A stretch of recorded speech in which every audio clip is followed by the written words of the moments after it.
అతి కష్టం మీద నేను రాఘవ్ సూర్యవంశీ బిల్డింగ్లో ఉపయోగించే నెంబర్ 1 క్వాలిటీ మెటీరియల్కి బదులు నాసిరకం మెటీరియల్ పెట్టించాను. ఇది ఆ స్టింగ్ ఆపరేషన్ ఫుటేజ్. ఇది మేము మా ఇన్వెస్టిగేషన్ ప్రాసెస్లో భాగంగా చేశాం. ఎలా రేఖ ఇది ఎలా చేసింది? నిజం చెప్పాలంటే నేనే చాలా ఆశ్చర్యపోయాను. కన్స్ట్రక్షన్ బిజినెస్లో అంత పెద్ద పెద్ద వాళ్ళతో ఫైట్ చేయడం, అది కూడా ఒక మామూలు ఆయుధంతో, పైగా అది వాళ్ళకి అసలు తెలియకుండా. ఇది అసలు చిన్న విషయం కాదు లాయర్ గారు. కానీ అసలు నేను ఎందుకు ఆశ్చర్యపోతున్నాను?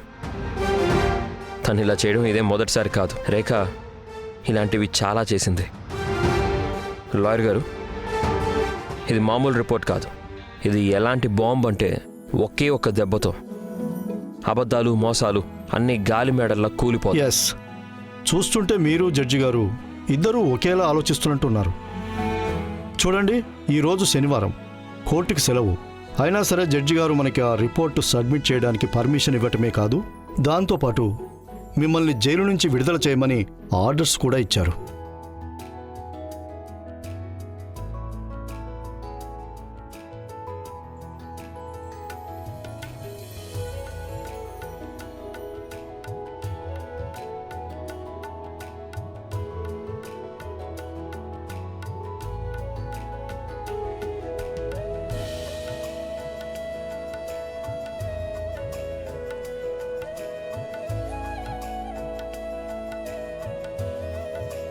థ్యాంక్ యూ లాయర్ గారు.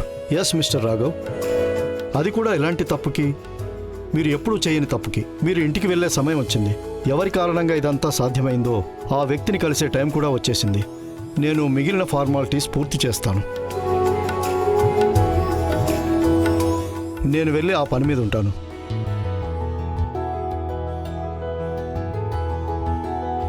నేను మీకు మాటిస్తున్నాను రాఘవ్, నేను కేవలం మీకు బెయిల్ ఇప్పించడమే కాదు, నిజానికి మీ మీద జనాల ప్రాణాలు తీశారనే అబద్ధపు ఆరోపణలున్నాయి కదా, అవి కూడా లేకుండా చేస్తాను.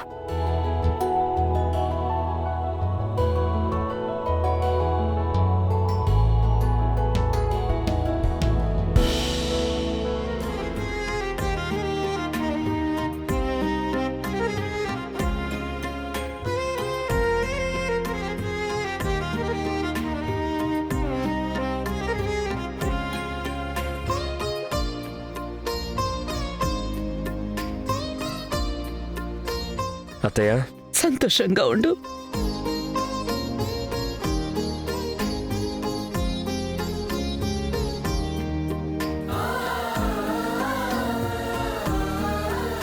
దుర్గమ్మ తల్లికి శతకోటి నమస్కారాలు. నువ్వు ఇంటికి తిరిగి వచ్చేసావు. లేదంటే నువ్వు జైలుకి వెళ్ళిన దగ్గర నుంచి ఒక్కొక్క క్షణం గడపడం చాలా కష్టంగా మారిపోయింది నాన్న.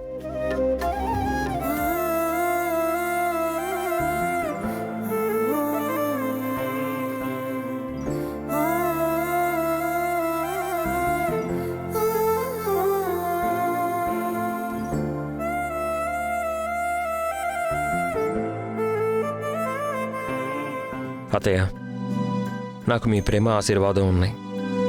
వాటి కారణంగానే నేను జైలు నుంచి తలెత్తుకొని బయటికి రాగలిగాను. మావయ్య,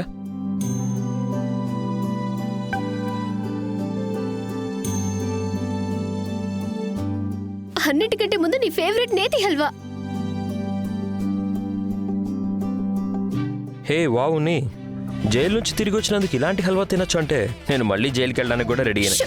ఇలాంటి పిచ్చి మాటలు ఇంకెప్పుడు మాట్లాడొద్దు. అయినా ఇంకోసారి నువ్వు జైలు లాంటి చెత్త ప్లేస్ కి వెళ్ళావనుకో, ఈసారి నీ ఉన్ని తన సామాన్లన్నీ ప్యాక్ చేసుకుని నీతో పాటే వచ్చేస్తుంది. అప్పుడు జైలర్ నీ వేషాలన్నీ చూసి తనే వెళ్ళి లాకప్ లో కూర్చుంటాడు. ఏంటన్నయ్య? పైగా నాకు శిక్ష విధించండి అని అరుస్తాడు కూడా. నాన్న రాఘవ్, ఈరోజు ఇంత శుభం జరగడానికి, అంతా మంచిగా ఉండడానికి కేవలం రేఖ చేసిన సాహసం, తను పడ్డ కష్టం వల్లే. తను అసాధ్యాన్ని సుసాధ్యం చేసింది నాన్న. అవును మావయ్య, ఇంతకీ తనెక్కడుంది? అవును, ఏది? మిమ్మల్ని చూసి కళ్ళు చెమ్మగిల్లుంటాయి. అందరి ముందు ఏడవలేదు కదా, అందుకే ఒక్కతే గదిలోకి వెళ్ళి ఏడుస్తూ ఉంటుంది. మీరు వెళ్ళండి, మీరు తన కన్నీళ్లు తుడవండి. నేనైతే ఎప్పుడూ చెప్తూనే ఉంటాను, మన పూర్ణిమ చాలా తక్కువగా మాట్లాడుతుంది, కానీ మాట్లాడిన ప్రతిసారి తెలివిగా చక్కగా మాట్లాడుతుంది. రాఘవ్ బ్రో చూడండి, నేను మీకోసం గ్రీన్ సలాడ్ చేశాను, అది కూడా ఆన్లైన్ వీడియో చూసి. దివ్య, ఇప్పుడు రాఘవన్నయ్యని వెళ్ళనివ్వు.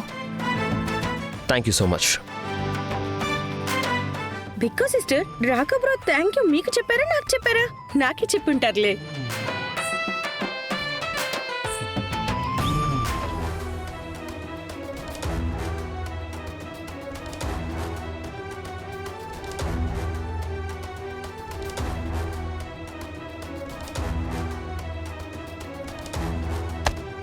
రండి రండి. మీరెందుకు ఇలా భయపడుతున్నారు? మేమీ క్యారెట్ తీసుకుందామని ఆపాము. అయినా నువ్వేమో విషయం తాగడానికి కూడా డబ్బులు లేవన్నావు. కానీ ఇంట్లో ఇంత పెద్ద నిధిని దాచుకొని కూర్చున్నావా? అసలు మీరేం మాట్లాడుతున్నారు? మేమేమి నిధి దాచిపెట్టించుకున్నాం? అదే నీ కూతురుంది కదా, చాలా అందంగా ఉంది. మేము తనని ఆ రామారావు షాప్ దగ్గర చూసాం. అచ్చం హీరోయిన్లా ఉంది, హీరోయిన్లా. మేమేమనుకుంటున్నామో తెలుసా? మేము మీ ఇంట్లో ఆ వజ్రం ఉంది కదా, దాన్ని అమ్మేసి మా డబ్బులు వసూలు చేసుకుంటాం. ఏమంటావు? తప్పకుండా. అసలు మీకెంత ధైర్యం నా కూతురు గురించి ఇలా మాట్లాడడానికి? ఇప్పటికి మాటలతో సరిపెట్టాము, కానీ తర్వాత అర్థమైంది కదా.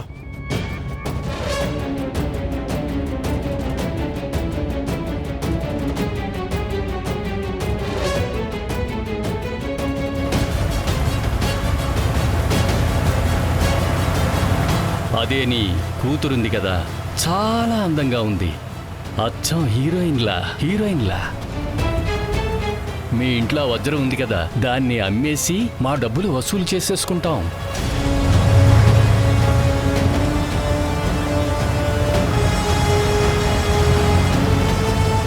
ధ్రువ్ నన్ను వదిలే. చిన్న మీ ధ్యాస ఎక్కడుంది?